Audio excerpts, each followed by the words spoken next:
যদি সূরা ইখলাস 3 বার তেলাওয়াত করে রাসূল পাক সাল্লাল্লাহু আলাইহি সাল্লাম হাদিসে ফরমিয়েছেন, যে ব্যক্তি কুরআনুল কারীমের সূরা ইখলাস একবার তেলাওয়াত করলো, আল্লাহ রাব্বুল আলামিন তার আমলনামায় কুরআনুল কারীম 1/3 অংশ তেলাওয়াত করার সওয়াবটা তার আমলনামায় লিখে দেয়। 2 বার তেলাওয়াত করলে 1/20 অংশ মানে 20 পারা তেলাওয়াত করার সওয়াব দিয়ে দিবে। এবং যে 3 বার তেলাওয়াত করবে, আল্লাহ রাব্বুল আলামিন পুরা কুরআনটা তেলাওয়াত করার সওয়াবই তার আমলনামায় লিখে দেন।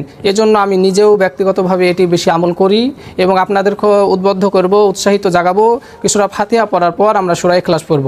পড়ার নিয়মটা আমি আপনাদেরকে একটু বলে দিই। আমরা সানা পড়ার পর আউযু বিল্লাহি মিনাশ শাইতানির রাজিম, বিসমিল্লাহির রহমানির রহিম, আলহামদুলিল্লাহি রাব্বিল আলামিন, আর রহমানির রহিম, মালিকি ইয়াউমিদ্দিন, ইয়্যাকা না'বুদু ওয়া ইয়্যাকা নাস্তাঈন, ইহদিনাস সিরাতাল মুস্তাকিম, সিরাতাল্লাযীনা আন'আমতা আলাইহিম গায়রিল মাগদুবি আলাইহিম ওয়ালাদ-দাল্লিন।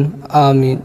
বিসমিল্লাহ বলে পুনরায় সূরা ইখলাস শুরু করব। বিসমিল্লাহির রহমানির রহিম, কুল হুয়াল্লাহু আহাদ, আল্লাহুস সামাদ, লাম ইয়ালিদ ওয়া লাম ইউলাদ ওয়া লাম ইয়াকুল লাহু কুফুয়ান আহাদ।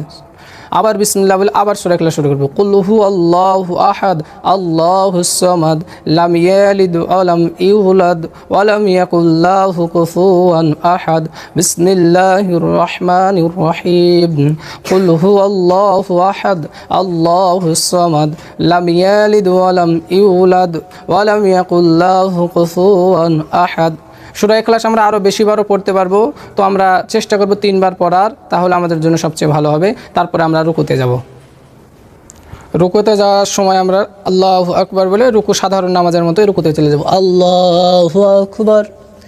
এখানে আমরা তাসবিহ পড়ব, সুবহান রাব্বিয়াল আযীম, সুবহান রাব্বিয়াল আযীম, সুবহান রাব্বিয়াল আযীম। এখানে রাসূল পাক সাল্লাল্লাহু আলাইহি ওয়াসাল্লাম বিভিন্ন তাসবিহ পড়ছিলেন। তার মধ্যে আমি আপনাদেরকে একটি তাসবিহ সম্পর্কে বলি।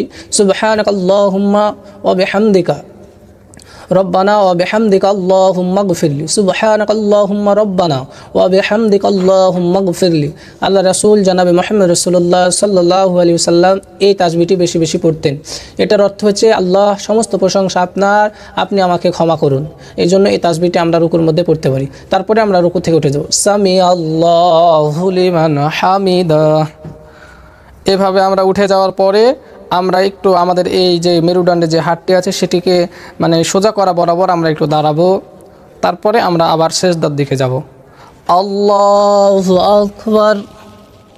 সিজদা গিয়ে আমরা সিজদার তাসবিহ পড়ব, সুবহান রাব্বিয়াল আলা, সুবহান রাব্বিয়াল আলা, সুবহান রাব্বিয়াল আলা।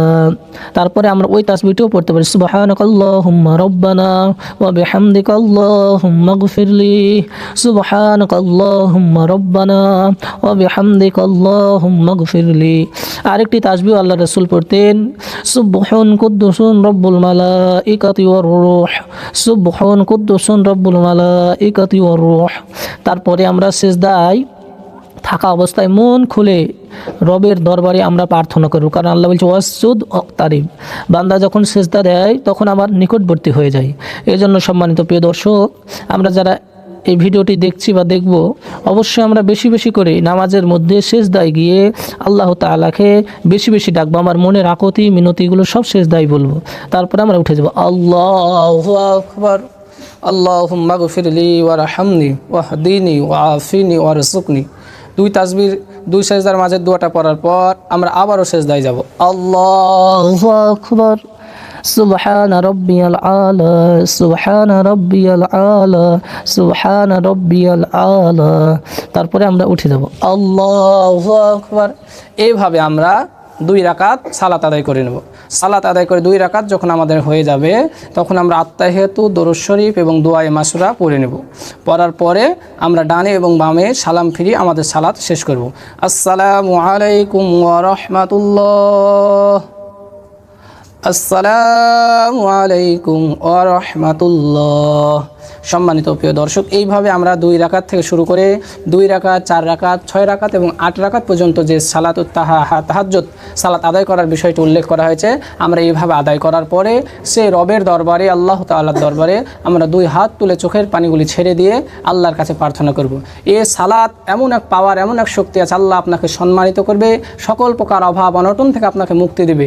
এই জন্য সম্মানিত প্রিয় দর্শক, আমরা যারা অভাবের মধ্যে আছি, ঋণের মধ্যে আছি, টেনশন এবং পেরেশানে আমাদের জীবনকে জর্জরিত করে রেখেছি, আমরা অবশ্যই চেষ্টা করব সালাতুত তাহাজ্জুদ নামাজ আদায় করে ওই আল্লাহ তাআলার কাছে প্রার্থনা করা। দুনিয়ার সকল কিছু শেষ হয়ে যাবে, কিন্তু আল্লাহর কোনো কিছু শেষ হবে না।